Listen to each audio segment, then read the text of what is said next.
Hi, this is Rich Klein of Rich Klein Crisis Management. I've been in this business for about 35 years, and I have advised companies, law firms, and organizations on how to prepare for a crisis, how to respond when a crisis hits, and how to rebuild your reputation once that crisis has begun to subside. Today I'm coming to you to talk about a company that is involved in a significant crisis, and I believe it will go down as a major case study in the world of crisis management, much like Tylenol, Exxon, and Enron before that.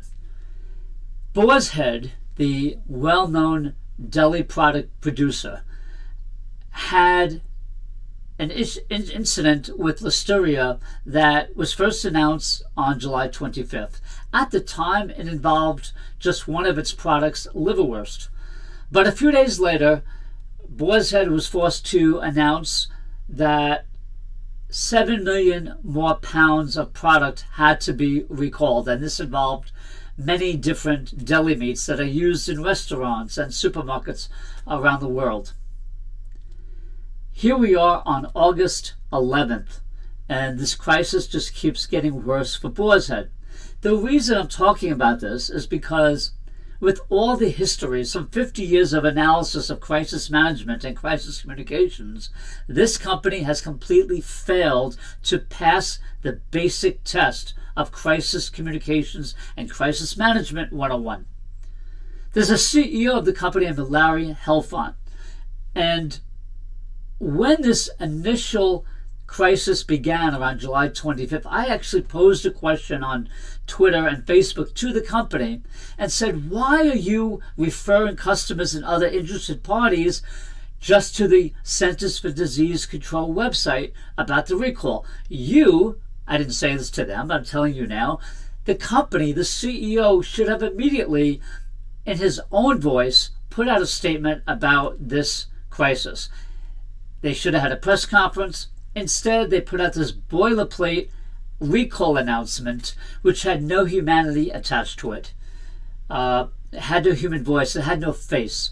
Larry Helfont is the CEO. When you are the CEO of a company of this size, you must, particularly when there are deaths and or serious injuries, you must get out there early on in the crisis.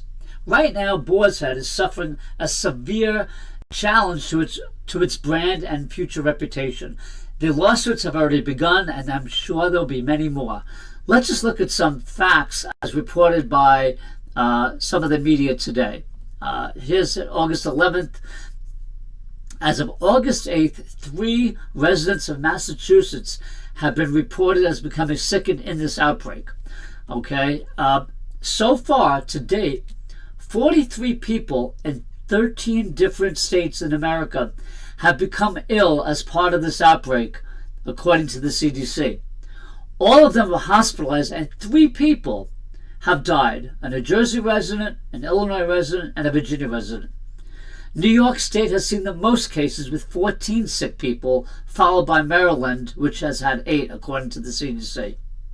So the first case was reported on May 29th, and the most recent was reported on July 17th before we got to the outbreak announcement. Folks, you must, when you are facing a crisis, immediately get out in front of it, because people will be talking about it, particularly the media. And with social media today, these fires, they spread fast. The fires of reputation spread fast. So what you need to do, if you're watching this, any company, I've given speeches and written articles on the subject for a long time, and one of the first things I say is you must prepare for a crisis. There are three key timelines: before, during, and after. It's very easy for any company in any industry to list the kind of crisis situations you may face. In this case, Boar's Head is a food company. Food safety is job 1. It's obvious from past experience, Boar's Head has had recalls before, but so have many other companies. They know what the potential situations could be. Listeria outbreak is an obvious one. And they should have had a media relations playbook, a social media playbook, And it seems to me, from what I've observed here, that they didn't, or they didn't execute on it. It's unclear. The CEO, who's been the CEO, Larry Helfont, I read his LinkedIn profile. He's been with the company for 37 years. He's been the CEO since January 2021. So no excuse to not understand how this works or how it should work properly to protect your reputation, but more importantly, to protect consumers from future damage, from future deaths and injuries. So I'm going to be talking about this a lot in the coming weeks and months. And one little aside to this, I'm the founder and host of a show I had on YouTube that was called The Crisis Show. If you go on YouTube and Google The Crisis Show, or search for The Crisis Show on YouTube, and you put in the search terms food safety, you'll probably come across some interviews I did with a gentleman named Bill Marler. Bill is the leading plaintiff's attorney in the United States on food safety issues. He also did an award-winning documentary on food safety just a couple of years ago. And I just urge you to check out some of those interviews I did with Bill. We had talked about other Listeria outbreaks over the years and the time I had the show from 2012 to 2018. A lot of good information that if you're a company that's in the food business at all, hospitality, that those interviews may be helpful. Anyway, complete crisis management and crisis communications failure by Boar's Head thus far. And here we are 2.5 weeks into the crisis. So stay tuned, and if you'd like some more information about the work that I do, you can visit richkleincrisis.com. Thank you for watching. Stay tuned.